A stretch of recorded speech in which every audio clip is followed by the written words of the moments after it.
Absolutely. Yeah. Let's do it. All right.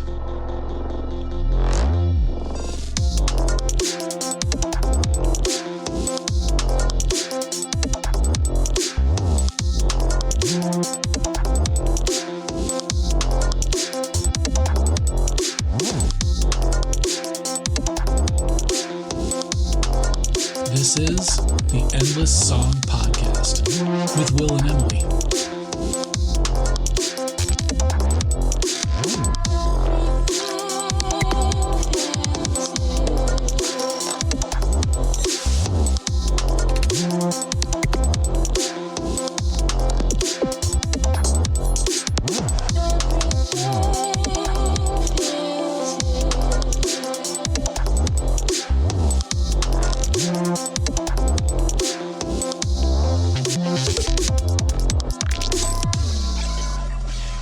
Hey everybody, it's Will. Hope the episode this week finds you all well. For this week, we're bringing back Sheyla and DeJesus and Donna Webb, who are combining their talents as the Divine Duo. They're putting the best of spiritual readings and cardology together in a new group format to bring special insights to interested parties. And now, Sheyla and DeJesus and Donna Webb, the Divine Duo.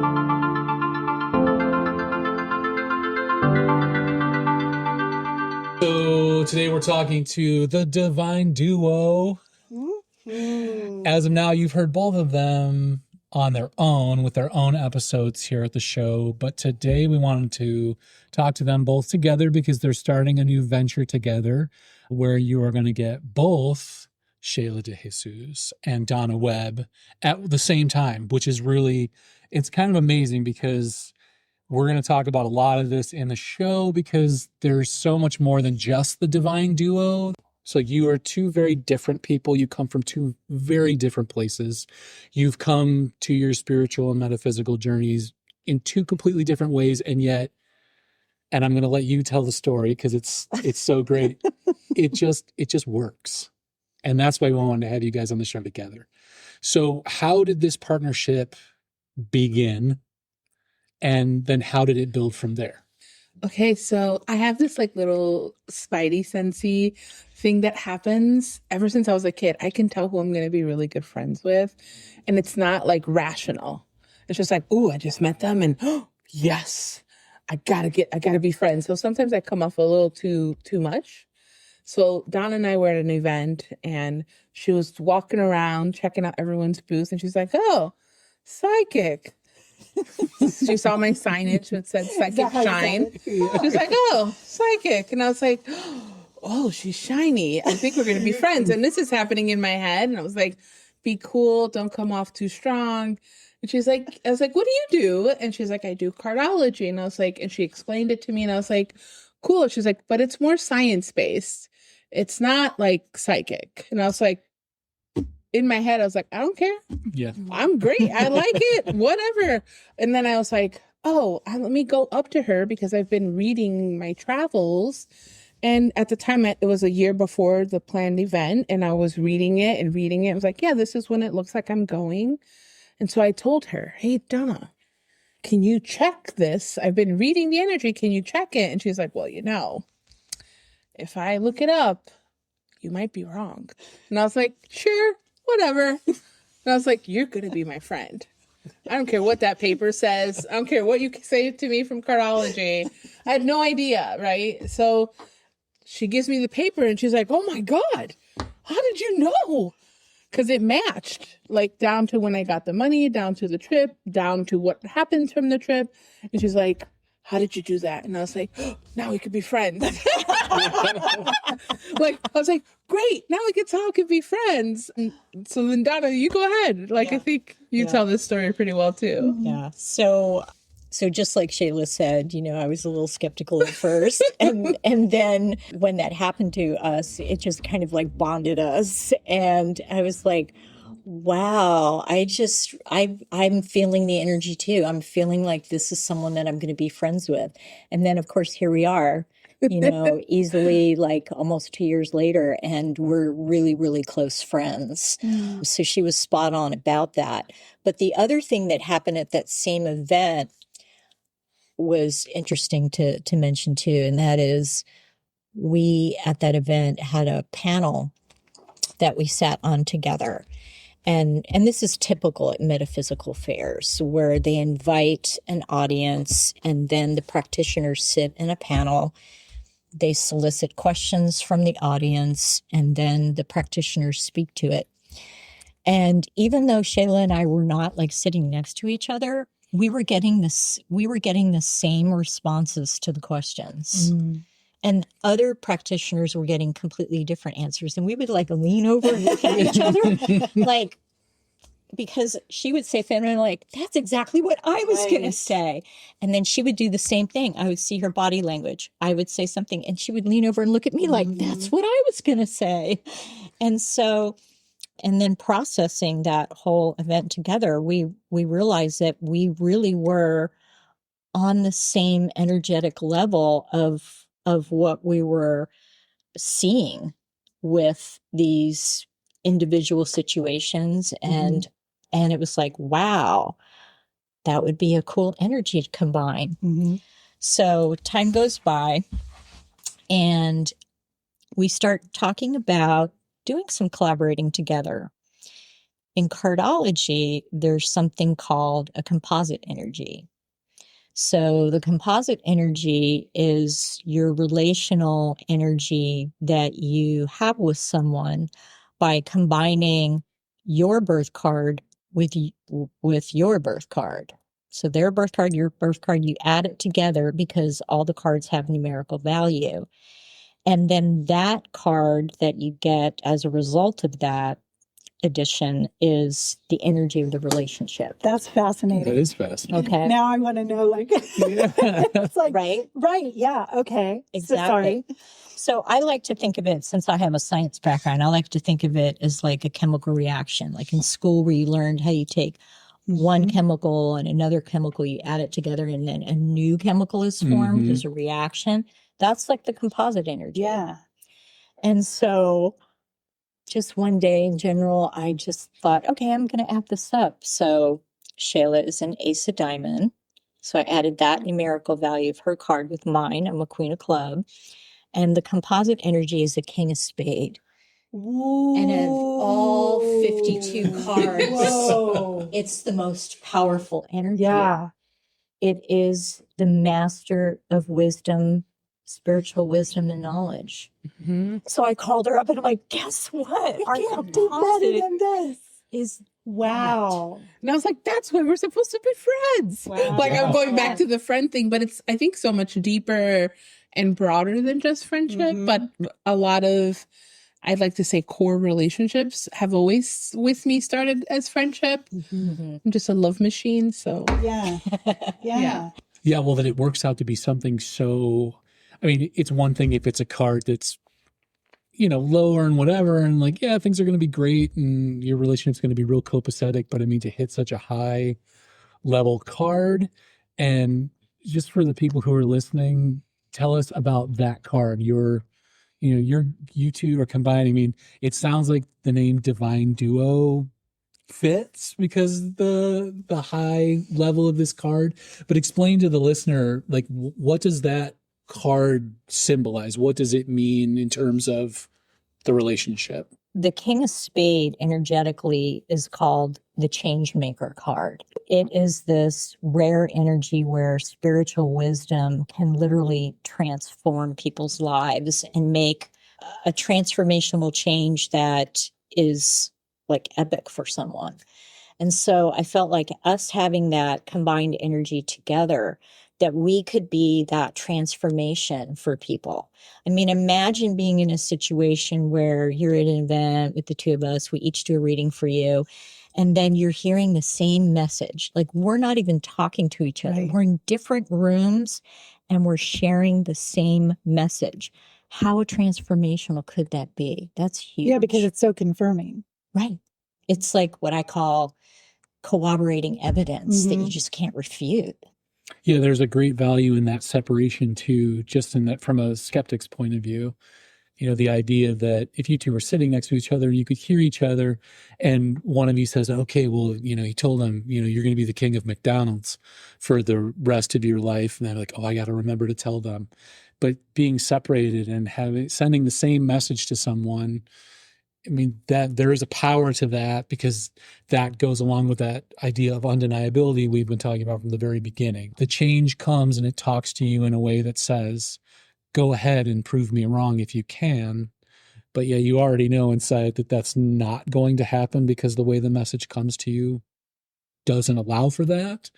So then what are the divine duo going to be doing when people encounter you both in the wild together, when they hire you guys? What is this going to look like?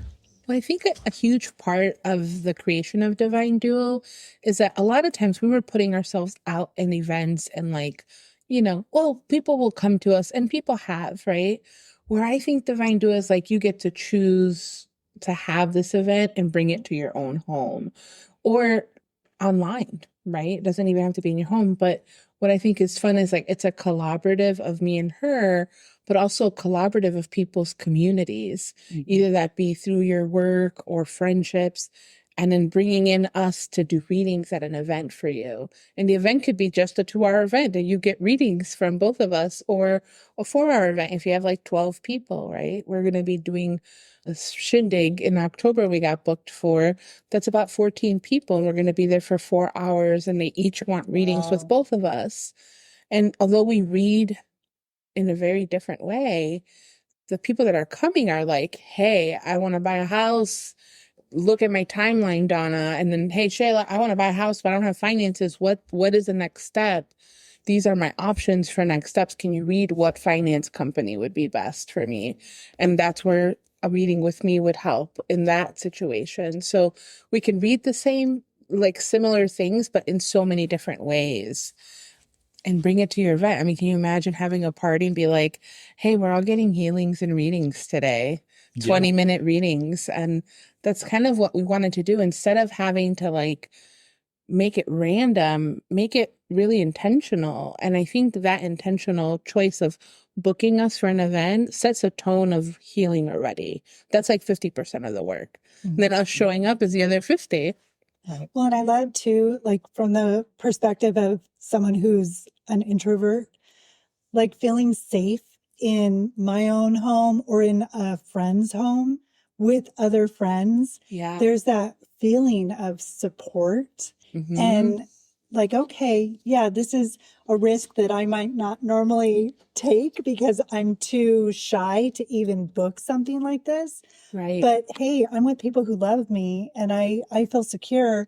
So yeah, I'll go for this. And how that could be so life-changing for that person that they wouldn't otherwise have even booked a session with anyone. Right. You know, that's amazing. Right. Yeah. Like taking your journey to another level. And it can be playful too. It doesn't have to be like, hey, I'm dying, or hey, my career is blowing up. Although that might be part of it, but it also can be like, hey, let's get some perspective on where we are as beings in these bodies. And how fun also for everyone who's at the event. Yeah. Because that's a real bonding experience. Totally. You know, because it's like we all have stories of when we went to the tarot reader or the psychic or, the cardiologist. And it's like, those become these life memories. And that's really cool to have an event where you are sharing the same life memory, but you all have different stories decades down the road of, hey, remember when we did this? How awesome was this? This is really special. Like, I'm so excited for you guys because this is a really cool concept. Well, let me add something to that, which really speaks to what you're talking about. When Sheyla and I decided we were going to collaborate, we got together at a coffee shop and said, okay, we've got to come up with a name. And I felt strongly about using cardology to put together a name because letters are associated with numbers as well. And you can identify the numbers of any given word or phrases, add it up, and then see what composite energy you get from it. And so she made a list, I made a list, we saw Divine Duo on the list, and I added together all the numbers to see what composite energy it would have. And it's a Queen of Spades. Yeah, so there you go, right? So not only the wisdom of the King of Spade energy, but in a more nurturing and supportive archetype or capacity, because that is what we're doing. We're going into, like you said, into people's homes, their safe spaces, and we're bringing that nurturing energy to that space. I love that. It's like everything is just aligning perfectly the way it's meant to. So it's really funny. I have this, gosh, when I first moved to Oregon, I would have online birthday parties because most of my family was kind of in Chicago. Anyways, for one of my birthdays, I hired this llama and alpaca farm. So they joined. I didn't tell anybody. Right? I didn't tell anybody. I had like about 15 people to 20, I think, on the Zoom. I didn't tell anyone, but I told everyone to bring their kids for the first part of the birthday party. It ended up being a 6-hour birthday party online. However, the first part we brought in, I had them join, and the woman's like, yeah, I'm going to show you all this. And like walked the farm, had costumes on the llamas and alpacas. Gosh. The kids went crazy. The adults went crazy. And then I thought to myself, like, oh, I should do something at every event. And so I started introducing different things, but nothing outdid the llama thing. Yeah. And the reason why is because it is so healing for someone to share space with you. And it was an animal that was sharing their space with us, right? And I remember the kids were like, whoa, but the adults were like, wow, where do you live? And like asking all these questions and like just so excited. And the llamas and alpacas all had costumes on for my birthday. And it was just incredible. They did like a whole hour session with us on Zoom. And I remember it ended and the kids went away. They're like, yeah, we're not interested anymore. And all the adults were like, what just happened to us? We're so happy. And there was this level of healing everyone got. And I didn't see that part coming. I was just like, this is amazing. And I want llamas at my party. This is the only way it can happen. And so I'm doing a Zoom party. But there was this healing that happened, I think, that in a lot of ways mirrors what we're not alpaca and llamas. And we may or may not wear costumes. There's an extra charge for that. But maybe. Anyways, that level of healing and not questioning what's happening and just taking it in is kind of what we're kind of offering in a way. We're showing up, sprinkling some sparkle of you on you, which is your spirit, your connection to yourself. And that's kind of what the llamas did. They kind of turned on that childlike energy that you like, woohoo, you believe in something all of a sudden. Even if it's llamas. But this will be more geared towards believing in yourself. And I think how cool that we can bring that to people in their events and surprise them with that. And you could just show up and receive, you know? Yeah. Well, it seems like a good place to do it too. There's something about parties where people become freer. Yeah. And so, you know, even someone who might be skeptical or thinking, come on, this is what we're doing, could come in and it's a party. We're all having fun, sit down, have the readings done. And that in itself might be enough to open them up enough to be like, wow, there's really something here. And I think especially because of sort of the duality of what you two do, it brings like not just that connection we talked about earlier, but there's something about, I think, when you make connections separately, sometimes it can be really hard to put them together and see how they're speaking to you together. And, you know, for example, when we were all at the fair, everyone was all around the room. You could go meet all kinds of people who do all kinds of things, and they can all tell you what they tell you. And maybe you make the connection between what Sheyla said to me when I had a reading with Sheyla, but then the next day I came and I saw Donna and I had my cards read, and maybe I put together the two things and maybe I don't, but you two being in the same spot for the same purpose at the same time really feels like there's a power there that almost makes it easier, makes it more undeniable when people hear what you have to say. And I think too, though, something, like we were talking about going into someone's home and being with friends and people who, who love and support you and everything. I think a lot of times it's the skeptics who end up having the most impactful experiences. They're kind of watching everyone else going through and then hearing, oh my gosh, and just hearing everyone's experiences. And then they're finally like, okay, I'll just try. It can be, not in all cases, but in many cases, it can be a bit of a mind-blowing experience and sometimes a paradigm shifting experience that kind of just nudges them a little bit to be like, okay, maybe I don't know everything and I can't explain everything. And, I just think about like your face at the Mystic Fair when you came back from having your cards read. And normally you're pretty, I can read your body language, and you were just had this look in your eyes like, what just happened? And having been a skeptic for 50 years, and all of a sudden it was like, holy cow, let me tell you about what just happened. And then you were kind of like, I can't even process everything that she just was talking to me about. That's what's so beautiful about kind of stepping out of your comfort zone and trying something new. Go for it. Why not? It's not going to hurt you at all. So it's like, try it out.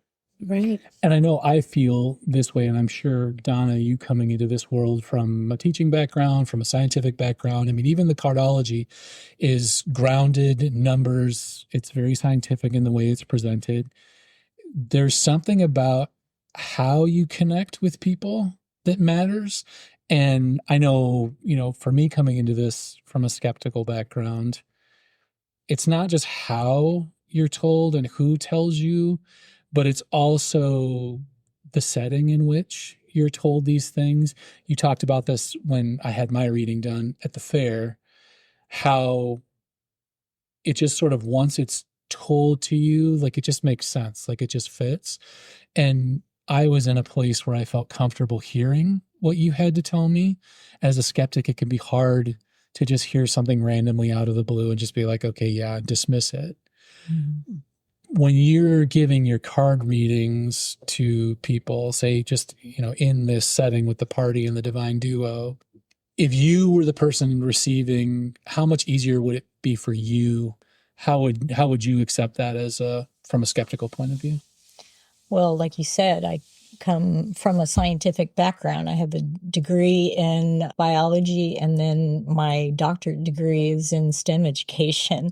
So I began in my life as a skeptic to anything metaphysical.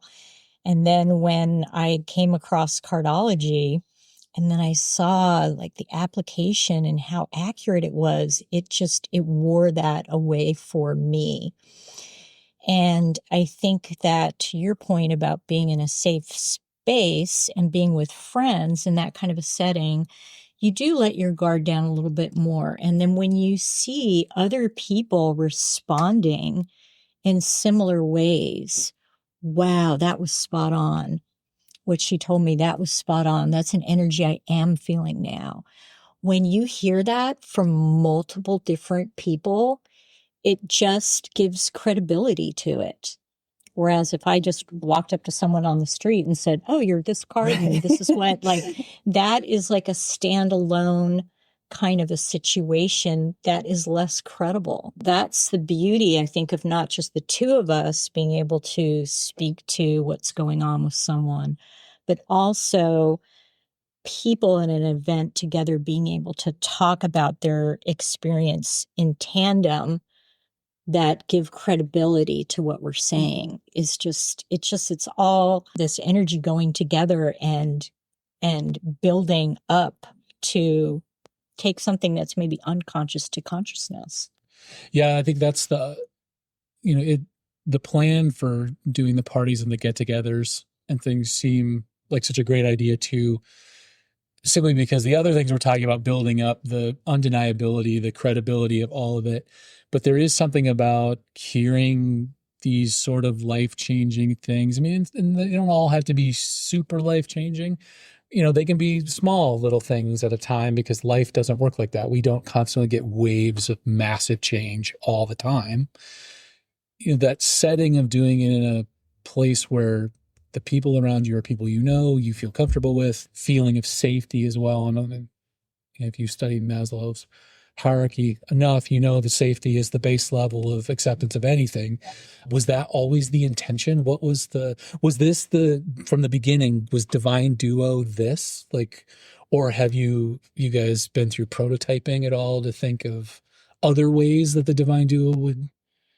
I kind of think this is the beginning of Divine Duo, and I like to think it's limitless, right? I mean, in my bigger dream, it would be amazing to bring this to not just parties, but let's say an employee appreciation and have a company hire us and have us come in and do this for teams in an event, like a corporate company, and provide hey, let's see where you are in your leadership, or let's see where you are in your creativity.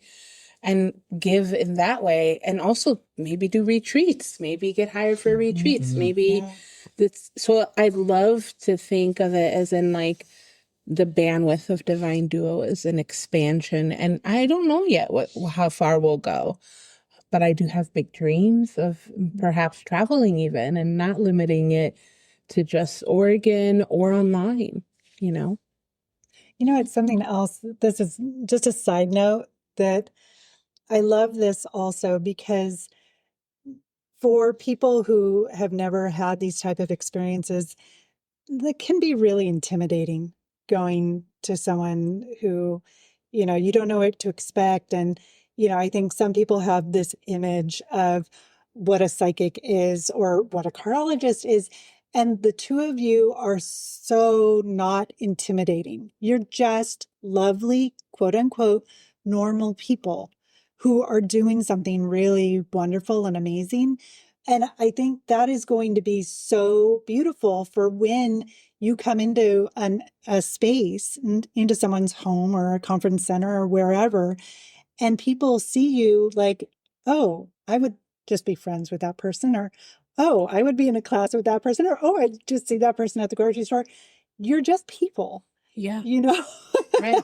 And then they start interacting with you. And you're both lovely people, and I think that's a real key to all of this on a much broader scale, is that you're doing something that in our society, I hope, is getting more mainstream and becoming more normal. And you are such great representations of what that will look like. So I'm just, Thank you. I'm so excited. Yeah. I'm so proud of you guys. It's just wonderful. No, but really, it's awesome. So let's dig into the nuts and bolts of it a little bit. So the idea is to start getting groups of people together, bringing in the cardology, bringing in the psychic mentorship. For the average person who ends up at a party with a Divine Duo, what would be your recommendations for them to engage with both of you? What should they be looking for? How should they be focusing on discussing with you, asking questions of you both? What can cardology bring to them? What can the psychic mentorship bring to them? So if someone was listening to this in preparation for seeing the Divine Duo in the wild, what would you recommend? Well, I think one of the things we've discussed is that we will specialize to the needs of the occasion. So as an example, maybe an organization is having a Valentine's Day event, and they're going to have us do some readings on the side, and we would specialize by speaking to relationships, particularly intimate relationships.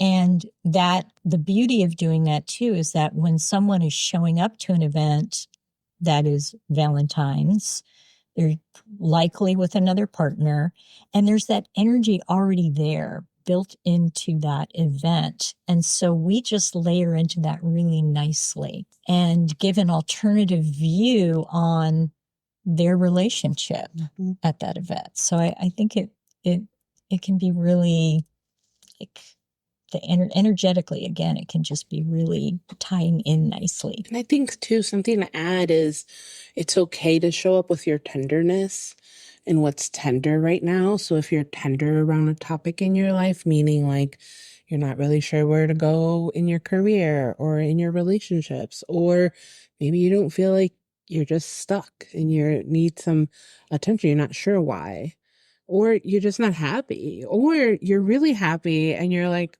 where's the partner? Where's the money? Where's the... So whatever is the tenderness or the thing you're trying to create or cultivate, to bring it to the foreground for us to look at it. And I think it's important to know that it's confidential. So at these parties, I'll be reading you, but I'm not sharing with your friends what I read in you or your colleagues or whatnot. You could share whatever they want to share in the group, but I think it's important to also leave a little space for you to, it can be private. You don't have to give away what you're receiving. You can just have it for yourself and just let everyone be a mystery. You can be a mystery at the party, be like, yeah, it was great. I need to talk about it, you know, or you can talk about it, but it isn't meant for it to be an exposure of you. It's a surrendering of what's been tender, so we can help move that, so you can bring up the lightness of who you are more. So I find too that when I do readings with people, and I'm thinking of you, Will, in particular this, because I had this feeling when I was doing your reading, and that is people feel the energies that they're experiencing at the time, and they're feeling it subconsciously, and then I just bring it to light. I start talking about, these are the energies that are going on in your life for this year, and then a light bulb goes on for you. It's like you've had it maybe inside as a gut instinct, but when I put it to words, then it clicks. And then you're like, wow. And I think that's why, like you described, seeing him later after the reading and him being like, wow, I don't know what to think about this. Right. Because I spoke things that were probably in your heart and just put it out there. Yeah, I think that's the real benefit of being a part of these sort of things that I'm coming to understand more this year, is that I think the reason why, Sheyla, us talking and just communicating and talking about things, and Donna, when we did the reading at the fair, what was most undeniable, what was most quality about the experience was that you're right. There are things that as a person, I don't say out loud about myself. I don't talk about them out loud about myself.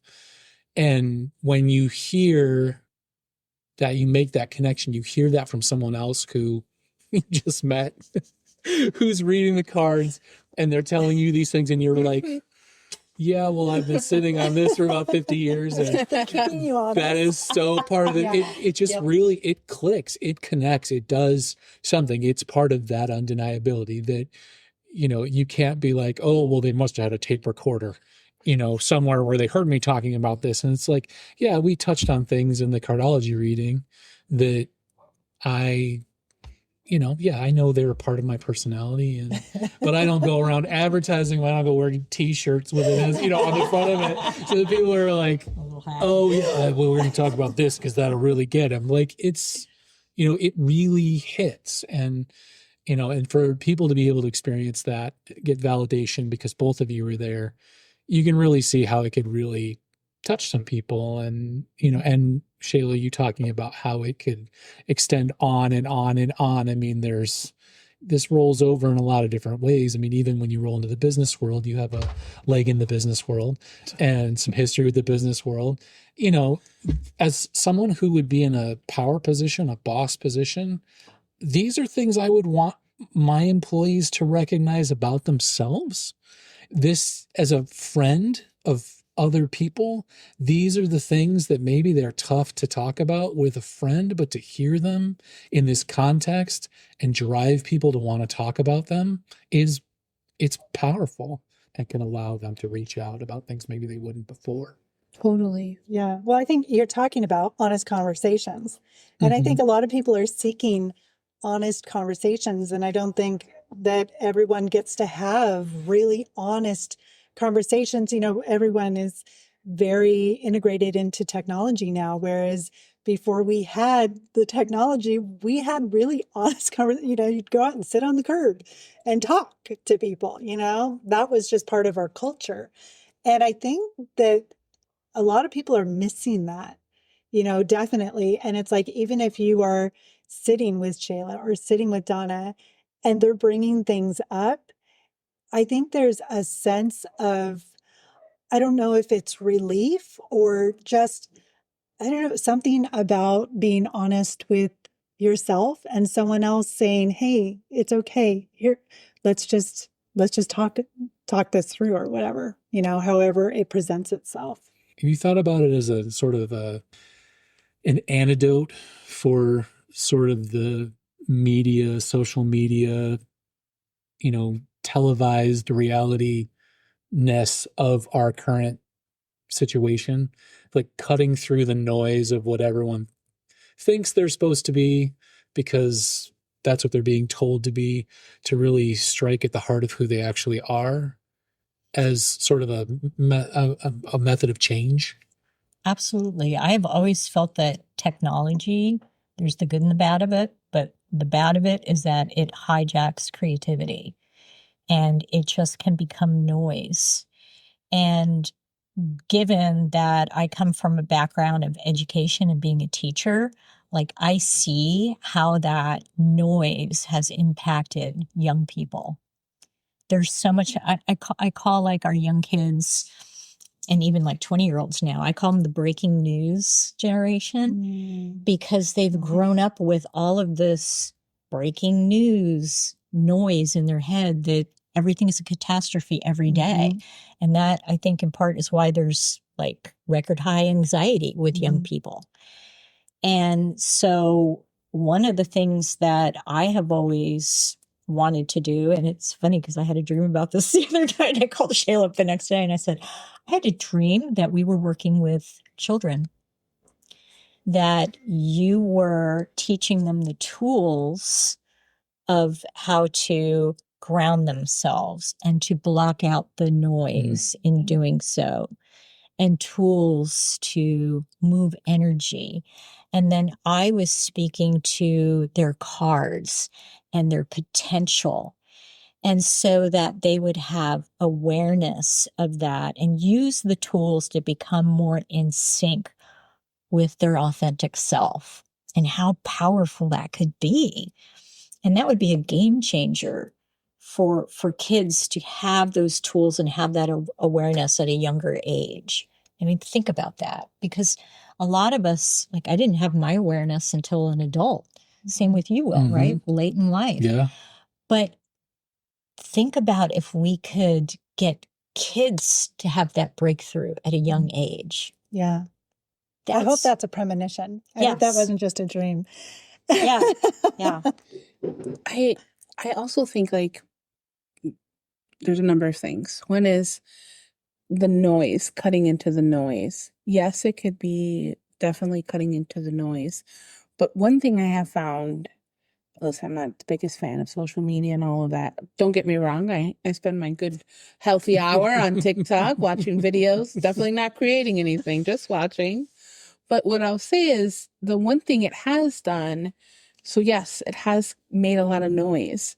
But because of that noise, what I think it also has created is curiosity. And I think because of the social media, there are more questions. Wait, well, what is meditation? Wait, there's different styles of meditation? Yeah. There's different styles of healing. So it's open almost simultaneously, cause all this ruckus and noise and distraction, accidentally opening a door for curiosity and how do I quiet myself, and wait, there's ways I can heal that are outside of the normal ways of healing with medicine, right? There's different kinds of medicine that is called energy work. What? Right? That has simultaneously happened. And I truly believe people will be drawn to the person that's supposed to be their healer organically. I don't think it's something that needs to be forced. Sometimes you get it by a referral, but sometimes it's an accident. I have so many clients that are like, yeah, I don't know why I'm really here. My friend told me you would do something. And I'm like, yeah, let's just read you. And they don't have questions starting out. And I just deep dive into like what's coming up first in their aura or in their body that needs addressing. And once I do the first question, like the first initial read on them, usually the questions start, it's like a floodgate opens, right? But the curiosity of that noise simultaneously happening has been really interesting to watch. And there's a lot of people that go on social media like, I'm a healer, I'm great. And, you know, they fit the profile, they look the certain way, they have the certain background, they have the thing, and it's working. They have 2 million followers or whatever, and that's great. And that's working for them. And they're attracting the people that are meant for them to be attracted to. But relying on social media to be seen or heard or be booked, that's like, I'm in a different chapter of that. I don't know. But the noise of that is really loud and can lead to a lot of like really heavy reflecting on yourself on what you should be like, that I think are unhealthy. So it's kind of cool to see both versions of it. I'm also an Ace of Diamond. I think that's part of my characteristics is like optimistic, right? And I'm like always looking at the good part of it. But, you know, I had 2 teenagers all summer in my house, my nephews, and they weren't having me at all. They're like, go away. You know, we want to be on our phones and do our own thing or be gaming, which I didn't judge. I let them be. It's their summer. But then I also taught them meditation while they were at my house, and it was 90 minutes a week. And it was great. It was so much fun. They both had really different experiences. But yeah, it is cutting the noise a little bit. It's a good point, though, because it is part of our reality now. It is. There's no changing it. Not going away. So, I mean, that is a good way of looking at the positive aspects of what it has done. And yes, we know that it has created a connectivity that we never had before, you know, whether that is good or bad, you know, but it is what it is. Yes. So, like, it's no difference than we grew up, we get sent outside to go play. Go away, go play outside, go do your thing. That's not the thing anymore, right? They're gaming together and they're gaming with people who knows where in the world, right? And that's I'm like, what? And I could sit there and judge that. But what difference is it from playing outside to playing inside? And they just have a new picture they're working from. And I think it's going to just evolve more and more. It will. And if we get caught in judging it, then we don't really get to see what the fruit of it is then. Yeah, it seems like I keep hearing, I keep reading about how the world is trying to adapt to this new mode. I mean, it's not really new anymore.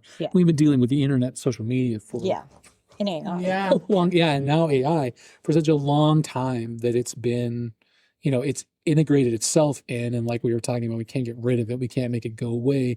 So how do we deal with the new situation the way it is? And, you know, to be able to dig at the heart of who we are individually and build up that knowledge and sort of put a suit of armor around it. It's almost like, you know, you want to go into space and you want to see space, but you can't just go into space. You have to prepare to go into space. And it feels like we're now walking into a world where we need to suit up to go out and be a part of it so that it doesn't wash over us and suffocate us and just drown us in everything that's out there and everything that's going on. And I mean, that's not even talking just about information. That's talking about, you know, the misery that some people are going through, and we're seeing news from everywhere now, whereas it used to be more local.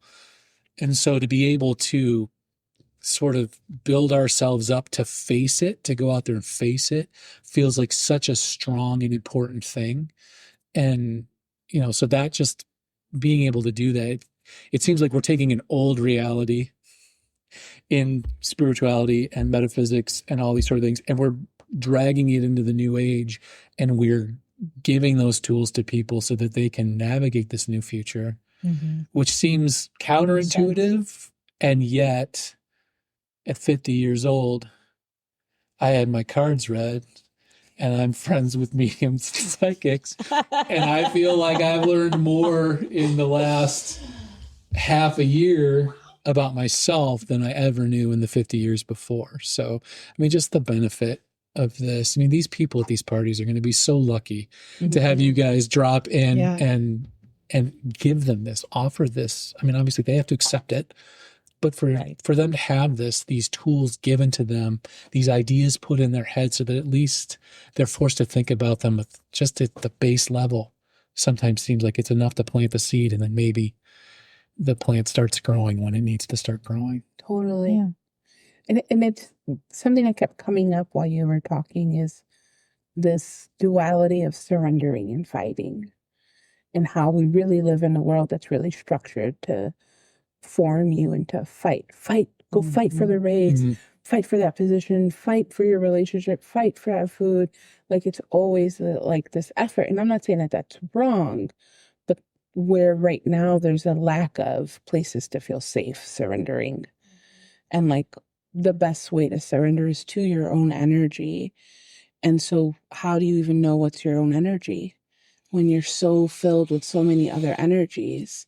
So having a reading with Donna or myself, I feel there's a surrendering consciously or unconsciously that you're saying when you show up, like, I'm here to have myself, and I'm going to just surrender to my energy, to have more of me come in, to be present, because I deserve that. And you do, because why should you walk around this planet with all of everyone else's information around fight? Yeah. And then when you want to go back into the street and protest, go back into the street and protest. Go do the thing. But you deserve a moment of connection to yourself. And again, in a lot of ways, I think that's what we're kind of offering is a surrendering. Yeah. Yeah. And I'll add to that, the beauty of us doing this in the format of an event is that we're exposed to more people. And you said something, Will, that resonated with me. You said it's planting a seed. So, our readings are only like 20, maybe 30 minutes. That is just a little seed that we plant. Yeah. And the idea being that it'll spark enough of an interest and awareness that they will maybe book something longer to really delve more deeply into what we have, put up in their mind. And that could be the really transformative piece, because the work that I do, the one-on-one, like I can only reach so many people, but the events offer me access to more, and therefore my influence is greater. And that's what I want, because I feel like more people need to know how cardology can benefit their life. Yeah. But I can't just do that one person at a time. Right. It just, so the events are also that to It's like giving out samples. right. Yeah. Exactly. It is. It is. It's So- totally that. Yeah. So it sounds like we all agree this is a great thing to do. Everyone should hire the Divine Duo. Everyone should have them at their parties. Everyone should bring them to their businesses for business functions. Bosses, get your people to see their own insights, get better workers, get better relationships. So in order to make that happen, how do people get in contact with and bring the Divine Duo out into the wild to them? You go to psychicshine.com under specials or events, and under there we'll have all the details on booking. You can email us. You can send us a little form about your event if you want to talk about your event and planning it. We can help you with that as well to see what time slots work for you. But yeah, that's where you find us, psychicshine.com. Awesome. Thank you both for sitting down with us today, and not only bringing Divine Duo out into the world, but just for what you two are doing on a daily basis in your individual businesses as well, because I really think it's doing a lot for people out there. Yeah. And if anyone is just curious about Donna's work or my own work, they can always book a free consultation on my website or Donna's website. And we'll put those all in the description on the podcast episode. Awesome. Thank you again. Thank you.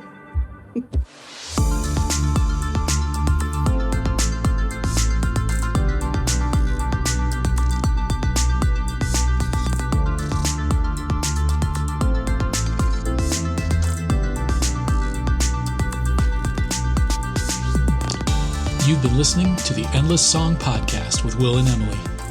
Today's music, Everything Feels New, and Alternative Ways by Evgeny Bardyuja.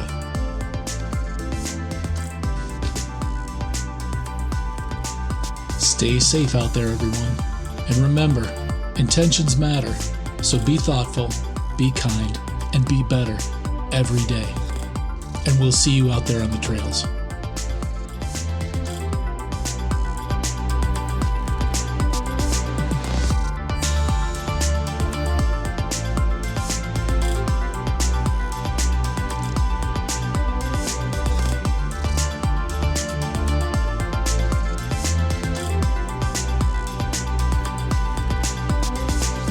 We should be good. You can start. All right. So, ladies. By the way, we're going to do the intro pre-recorded. Yes. So we Yeah, the intro's right. We can start however we want. These people totally know what they're doing. And that was probably the end of the episode right there. So